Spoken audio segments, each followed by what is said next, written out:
चित्र में क्या बना है? एक श्रेणी क्रम संयोजन का परिपथ तैयार किया गया है। क्या तैयार किया गया है जी? श्रेणी क्रम संयोजन का एक परिपथ बनाया हमने, सर्किट। अब ये जो चित्र है ये किसका है? संधारित्रों के संयोजन का पहला प्रकार है। संधारित्रों का संयोजन क्यों करते हैं? वांछित धारिता प्राप्त करने के लिए, इच्छानुसार। इच्छाधारी साफ देखे होंगे आप लोग, उस तरह यहाँ भी देख लीजिए। इच्छाधारी धारिता प्राप्त करने के लिए, वांछित धारिता, इच्छाधारी धारिता प्राप्त करने के लिए किस संधारित्रों का संयोजन कितने प्रकार से करते हैं? दो तरह से, एक श्रेणी क्रम, एक समांतर क्रम। पहले श्रेणी क्रम सीख लो, बाद में समांतर क्रम सीख लो। श्रेणी क्रम संयोजन का एक चित्र बनाया गया है बोर्ड पर। श्रेणी क्रम संयोजन है क्या? पहले समझो, सुनो इधर। एक प्रकार का संधारित्रों का ऐसा संयोजन, ये तीन प्रकार के संधारित्र है, कोई प्रकार के संधारित्र जोड़े जा सकते हैं। सुनो, एक प्रकार का ऐसा संयोजन जिसमें पहले संधारित्र के ऋणात्मक प्लेट को, ऋण आवेशित प्लेट को दूसरे संधारित्र के धन आवेशित प्लेट से क्या करते हैं? क्रमानुसार जोड़ते जाते हैं। और बढ़ा दीजिए, दूसरे संधारित्र के फिर ऋणात्मक प्लेट को, ऋण आवेशित प्लेट को तीसरे संधारित्र के धनात्मक प्लेट से जोड़ते हैं। यानी हर संधारित्र का माइनस वाला किससे जुड़ा होगा? प्लस वाले से जुड़ा होगा। इसी क्रम में जोड़ते चले जाओ, संधारित्रों का कौन संयोजन बन जाएगा? श्रेणी क्रम संयोजन। कोई दिक्कत इसमें? अब श्रेणी क्रम संयोजन में क्या एक समान होता है? यह मेन है, क्योंकि निगमन करते समय इसी बात पर ध्यान देंगे। आप याद कर लो बढ़िया से। श्रेणी क्रम संयोजन में आवेश का परिमाण बदलता नहीं है, वो नियत रहता है। क्योंकि कौन सी धारिता प्राप्त करनी है? कम धारिता प्राप्त करनी है, इसलिए आवेश का मान क्या रखना है? नियत रखना है। श्रेणी क्रम संयोजन में आवेश का मान नियत रहता है। क्यू नहीं बदलेगा, V1 V2 बदलेगा, C1 C2 बदलेगा, लेकिन क्यू नहीं बदलेगा। एक चीज याद कर लीजिए, श्रेणी क्रम संयोजन में आवेश का मान एक समान रहता है, जबकि समांतर क्रम संयोजन में विभव का मान एक समान रहता है। ये दो पॉइंट याद करोगे तब निगमन बढ़िया से कर पाओगे। आइए चित्र में देखिए। माना पहले संधारित्र की धारिता C1, दूसरे संधारित्र के साथ धारिता C2, तीसरे संधारित्र की धारिता C3 है, जबकि इनके प्लेटों के बीच का विभव क्रमशः V1 V2 V3 और इन पर दिए गए आवेश क्रमशः क्या हो? Q हो। तो चूंकि चित्रानुसार तीन संधारित्रों को श्रेणी क्रम में जोड़े हैं, आवेश का मान एक समान होगा। तो कैसे निगमन करेंगे वो देखिए। चूंकि हम क्या करते हैं?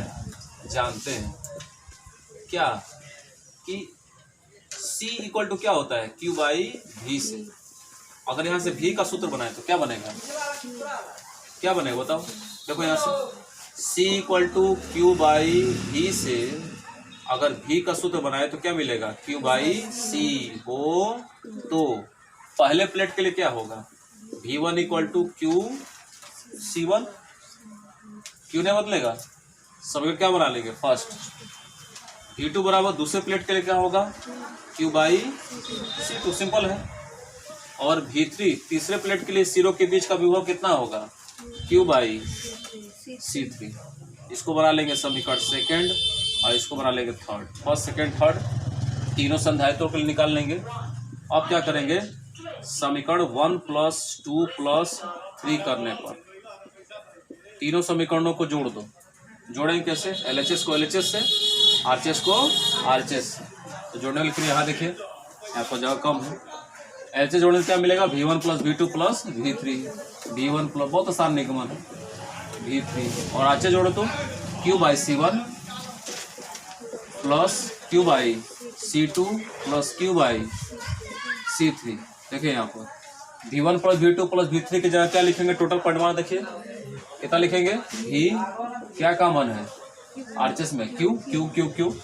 तो वहाँ क्या बचेगा? ऊपर 1 नीचे C1, ऊपर 1 नीचे C2, ऊपर 1 नीचे C3 बचेगा। Q को इधर ले आना, V बाई Q होगा। इधर यह गुणा कर, इधर क्या करेगा? भाग। इधर क्या बचा? C1 plus C2 plus C3 plus dash क्या? इन्फिनाइट। क्योंकि 3 पर जिस तरह समझाए उस तरह अनंत बनाए जा सकते हैं।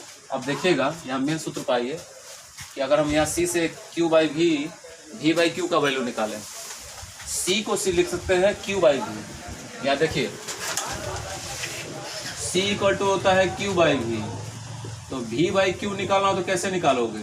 जब इसको उल्टा तो c को भी उल्टा, 1 बाई सी लिख सकते हैं। तो v बाई क्यू की जगह क्या लिख देंगे? 1 बाई सी उल्टा, और बाकी जस्ट करता c1, 1 by c2, 1 by c3 plus डेडेक्स क्या इन्फिनिटी। यह वह सूत्र है जिसकी सहायता से किसी भी परिपथ में कई संधारित्रों को किस क्रम में जोड़ते हैं?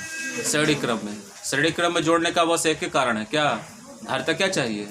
कम चाहिए। अब कम धारिता में किसका वैल्यू एक समान रहता है? आवेश का। बस ये थोड़ा याद करिएगा और देख लीजिएगा कि ऐसा संयोजन जिसमें हर संधारित्र के ऋणात्मक प्लेट को दूसरे संधारित्र के धनात्मक प्लेट से क्रम रूप में जोड़ते जाते हैं, इस प्रकार हमको जो संयोजन प्राप्त होता है उसे कौन सा संयोजन कहते हैं? श्रेणी क्रम संयोजन कहते हैं। वैसे याद करिएगा, ये भी परीक्षा के लिए बहुत ज़्यादा महत्वपूर्ण है।